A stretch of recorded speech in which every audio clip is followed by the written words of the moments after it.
Hello बच्चों, the question says that refer the given diagram of nephron showing blood vessels and duct and answer the question। इस figure में nephron का diagram है। Nephron के साथ साथ यहाँ पर कुछ ब्लड वेसल्स और इसकी डक्ट्स का भी डायग्राम दे रखा हुआ है।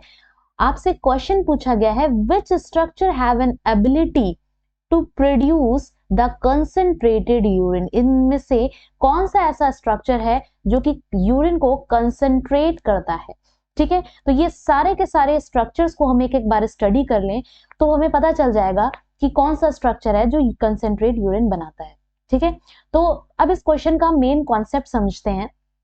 देखिए, जब हमारी किडनी के अंदर रीनल आर्टरी पूरी बॉडी से जो ब्लड होता है उसको लेके आती है, किसके लिए? फिल्ट्रेशन के लिए। ठीक है, तो रीनल आर्टरी हमारी किडनी में एंटर करती है और ये एंटर करने के बाद बहुत सारी फाइन आर्टरियोल्स में डिवाइड हो जाती है। आर्टरी कभी भी डिवाइड होती है तो वो आर्टरियोल बनाती है। ठीक है, तो रीनल आर्टरियोल बना लेती है। ये आर्टरियोल एंटर करता है किसमें? नेफ्रॉन में। और जब ये एंटर करती है तो इसका नाम पड़ जाता है एफरेंट आर्टरियोल। एफरेंट आर्टरियोल। ठीक है, तो एफरेंट आर्टरियोल क्या करेगी? नेफ्रॉन के अंदर इंटर करेगी। जैसा कि हमें इस फिगर में दिख रहा है, ये एफरेंट आर्टरियोल है, ये नेफ्रॉन के अंदर इंटर कर रही है। ठीक है, अब इसके बाद ये आर्टरियोल क्या करती है? खूब सारी फाइन कैपिलरीज में डिवाइड हो जाती है। और ये कैपिलरीज एक इतनी ज्यादा फाइन होती है, इतना ज्यादा इनका यहाँ पर एरिया बढ़ जाता है कि ये आपस में कॉइल्ड होके टफ्ट बना लेती है, गुच्छा बना लेती हैं, जिसको हम लोग कहते हैं ग्लोमेरुलस। ग्लोमेरुलस। ठीक है, और ये जो फर्स्ट पार्ट यहाँ पर फर्स्ट नंबर दे रखा है, इस फर्स्ट नंबर का नाम क्या है? ये है ग्लोमेरुलस। ठीक है, ग्लोमेरुलस का काम क्या है? ये टफ्ट ऑफ कैपिलरीज है। ठीक, और यहीं से ये कैपिलरीज फिर यूनाइट करके जब नेफ्रॉन से बाहर निकलती हैं तो उसका नाम है इफरेंट आर्टरियोल। ठीक, तो हमें ग्लोमेरुलस पता चल गया, हमें एफरेंट एंड इफरेंट आर्टरियोल पता चल गया। देखिए, जो एफरेंट आर्टरियोल जो कि ब्लड लेके आ रही होती है वो थोड़ा सा क्या होती है, उसका जो ल्यूमेन होता है यानी जो डायमीटर होता है इस आर्टरियोल का वो ज्यादा होता है, इफरेंट आर्टरियोल का कम होता है, जिससे जो ब्लड एंटर कर रहा है नेफ्रॉन के अंदर वो ज्यादा एंटर करता है, जबकि निकलने वाला ब्लड क्या है? कम है, जिसकी वजह से इस ग्लोमेरुलस वाले हिस्से में ब्लड प्रेशर जनरेट हो जाता है। हाई ब्लड प्रेशर की वजह से ब्लड यहां से फिल्टर होने लगता है और इस प्रोसेस को हम लोग कहते हैं अल्ट्रा फिल्ट्रेशन। ब्लड में से ब्लड का प्लाज्मा फिल्टर होके कहां आ जाता है? इस सेकंड वाले हिस्से में आ जाता है, जिसका नाम है Bowman's capsule. This portion is called Bowman's capsule. ठीक है, तो ये सेकंड वाला हिस्सा है, यहाँ पे ब्लड आ जाता है, बोमन्स कैप्सूल हम इसको कहते हैं। इस प्रोसेस को कहते हैं अल्ट्रा फिल्ट्रेशन। तो सारा का सारा जो प्लाज्मा होता है एक्सेप्ट प्लाज्मा प्रोटीन वो फिल्टर होके बोमन्स कैप्सूल में आ जाता है। देन इस बोमन कैप्सूल से आगे की तरफ ये प्रोसीड करता है। देखिए, आगे एक बहुत ही हाईली कॉइल्ड पार्ट है जिसकी लेबलिंग यहाँ पे 6 नंबर से की गई है। ठीक है, तो ये पोर्शन कहलाता है, इसको कहते हैं हम लोग पीसीटी। ये जो 6 नंबर का जो पार्ट है ये है पीसीटी, प्रोक्सिमल कन्वोल्यूटेड ट्यूब्यूल।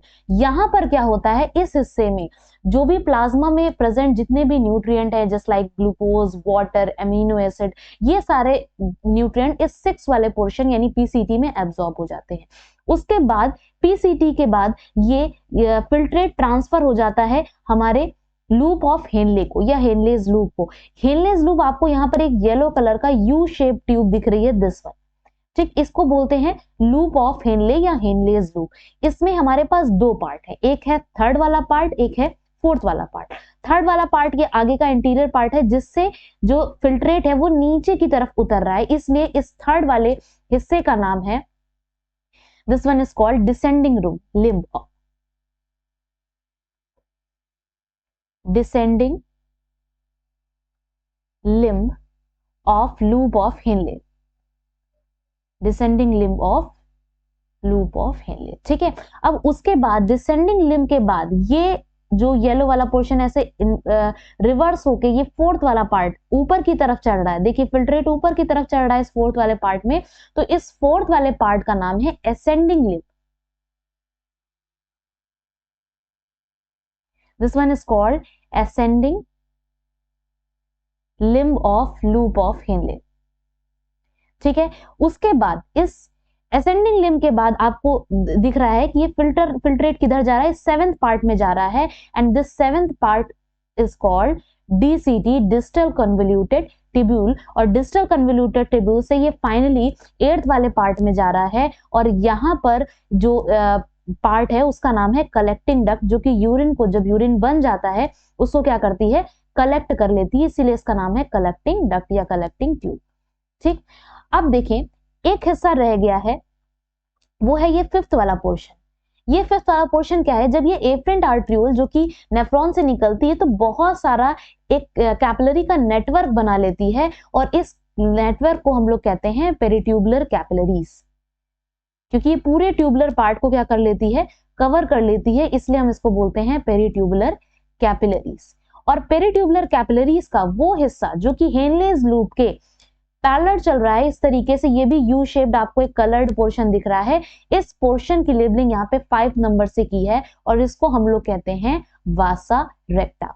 अब देखिए लूप ऑफ हेनले और वासा रेक्टा यानी 3rd part, 4th part and ये 5th पार्ट, ये तीनों पार्ट मिलके यूरिन को कंसेंट्रेट करते हैं। किस तरीके से, देखिए जो 3rd पार्ट है that is descending limb of loop of Henle, this is permeable for water, यानी कि ये वाटर यहां से एब्जॉर्ब करता है, और जो असेंडिंग लिम्ब वाला पार्ट है यानी कि जो 4th पार्ट है ये इलेक्ट्रोलाइट्स को एब्जॉर्ब करता है, यानी कि डिसेंडिंग लिम्ब से वाटर बाहर निकलता है और असेंडिंग लिम्ब से इलेक्ट्रोलाइट बाहर निकल के इस वासा रेक्टा में क्या हो जाते हैं, ये फिर से मिक्स हो जाते हैं और बॉडी को देन ये ट्रांसफर हो जाते हैं, यानी बॉडी में वापस चले जाते हैं, यूरिन का पार्ट नहीं बनते हैं।